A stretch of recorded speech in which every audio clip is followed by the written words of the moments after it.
Hey everyone, welcome back to the Designer Gamer. Today we're going to do something a little different. So, sneak peek, the next game is going to be the Guardian Legends for the NES. So I designed my own title cards, if you didn't know. So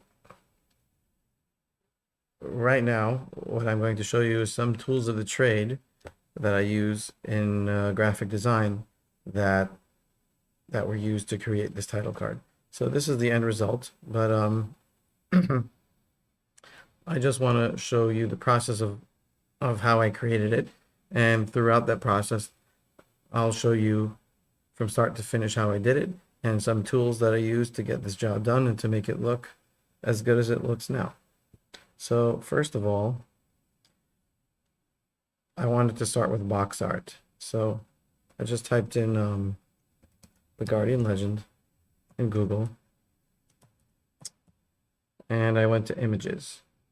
Now, obviously, if you want, my initial thought was to just use the word mark and just have, just this in my thumbnail, but I ended up going with part of the box art because I thought it was a bit plain. But my first idea was that I wanted to find the word mark and use that, and then if it was not good enough quality, I would recreate it in vector. So so I did a search. Obviously, if you want to create good artwork and you're basing it off something, like you're doing a recreation like what we're doing here, you want to start with the best base image to work off. So a great idea is to click on Tools in Google Image Search and select Size and Large. And typically, you'll get very large images. The pixel size, the quality of the images will be large. So like for instance, this image that I used is 2,352 pixels square, and that's a great image to start with. So you could right click on it and open in the image in a new tab. Hold on a second, sorry. Okay, it may have opened in my other window. Either way, sorry for this hiccup. I don't know where it opened. Okay, well, we could just save the image. Um, so I'll save it to the desktop. There it is. And I will drag it into my Adobe Illustrator layout. So there's the complete product, but we're not looking at that yet. So so initially I wanted to recreate the word mark, but if you look very closely, you could see that these edges are not sharp. So there are some online tools that you could use to figure out what typeface was used. So when I looked at this initially, I figured that they used a regular typeface, and N, the letter N over here is a custom N. So, we'd get 90% of the way there if we just figured out what typeface this was, and then just draw the N, or trace it. So one way to figure out what typeface this was to go to a website called, oh wait, they did open in the tab, sorry, just a while. Anyway, myfonts.com, what the font. So what the font is a great tool to use if you're trying to determine what typeface there is in a certain image, and it can help you discover what that is. So let's just go to the desktop where I downloaded the box art, open it. Okay, and when it loads, it gives you options to select the groups of text that you want to that you want to find out what fonts there. So let's just do this first group of text and see what it comes up with. Okay, so the problem is that these are close, right? But these are typefaces that are probably new, as I've never heard of them. And this game was made in the 80s. So these are probably not the typefaces that were used.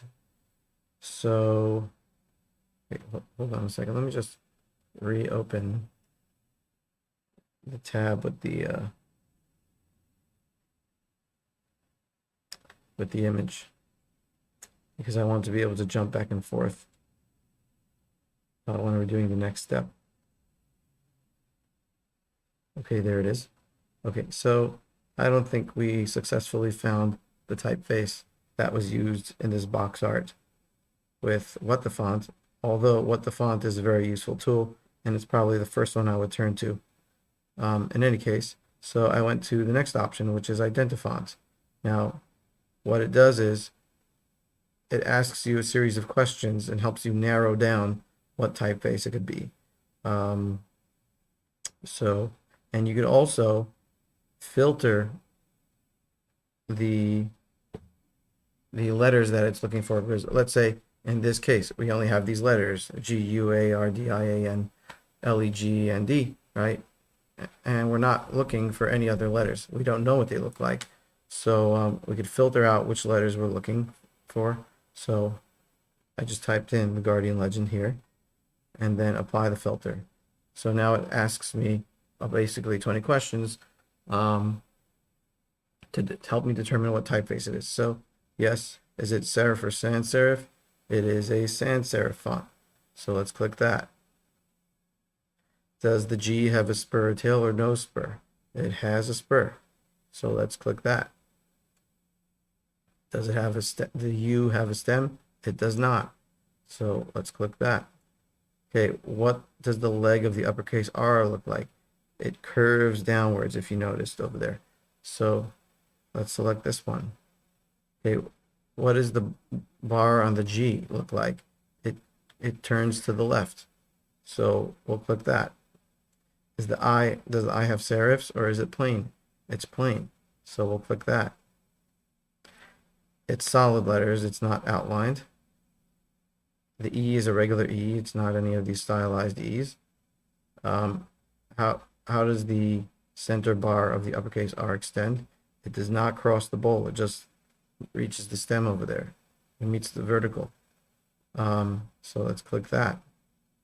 Is the text corroded or jagged? No, it's smooth. Okay. What does the A look like? They're tapered, like they both move inwards towards the vertex over there. So that's what we'll select. Is the text upright or skewed like an italic typeface? No, it's upright.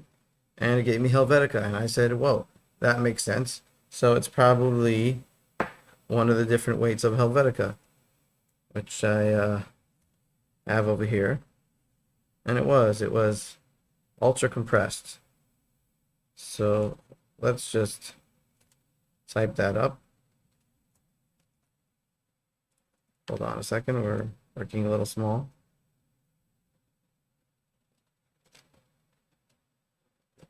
Guardian Legend. Okay. And now we can put in the typeface. Ultra compressed. Let me find it.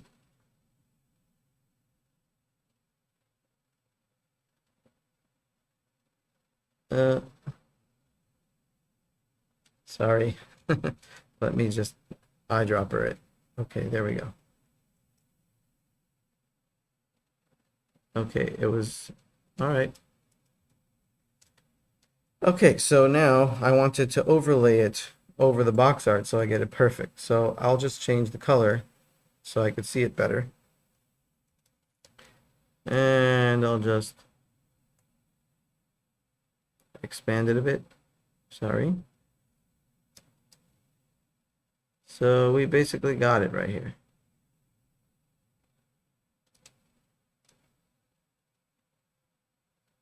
There it is. And then it's not perfect. It's a little narrower, so we just reduce the width a little bit.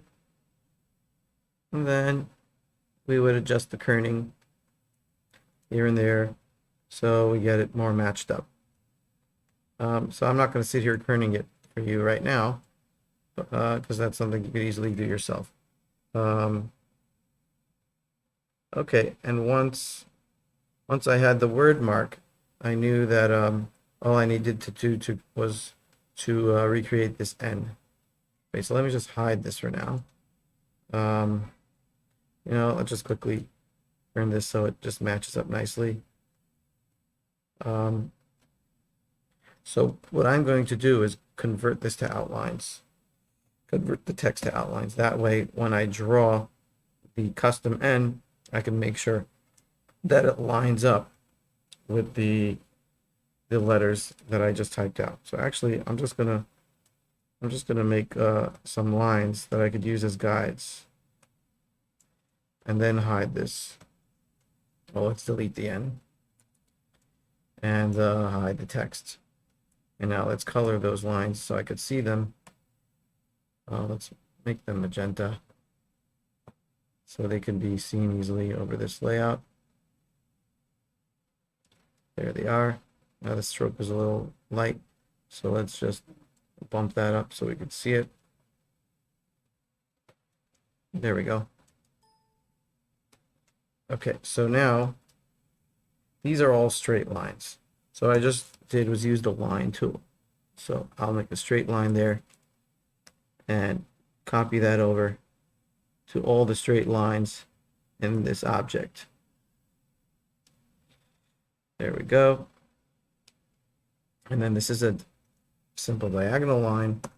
So let's just draw a diagonal line that matches that angle, and we will enlarge it so that it crosses the other line that I made. This is very important for when we're going to use the Pathfinder tool to create the final shape.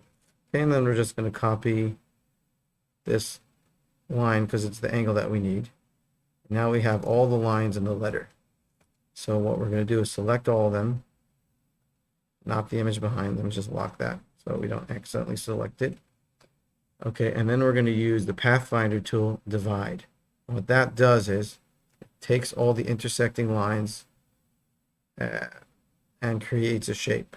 So we could just delete the parts that we don't need. Oh, well, I ungrouped it first. So all the parts that are outside of the shape, I'm going to delete. And then I'm going to use the Pathfinder to create to unite them and create a compound shape. And now we have our letter. And even if it's not perfectly exact, it's 99% there, and it looks razor sharp, much sharper than the pixel image that we had. And then we could just delete this N and then copy it right over. Hold on a second, just move that. And this is the gist of it. Hold on.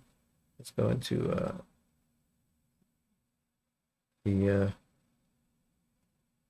just move them over. Now this is not live text, so I have to manually move them.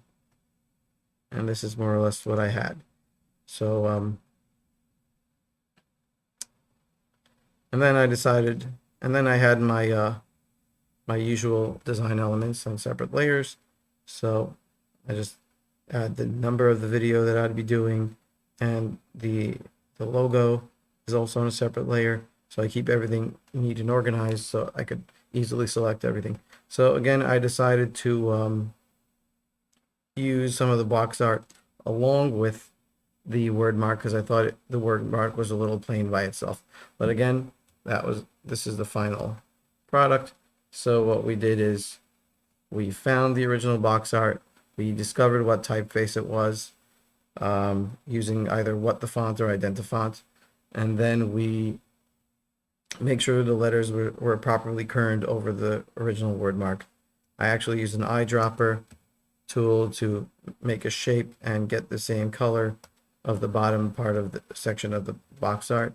And then I used the clipping mask to clip off the part of the box art that I didn't want to see and just put an interesting part above the word mark, so it looks a little more interesting than just a straight up colored shape, right?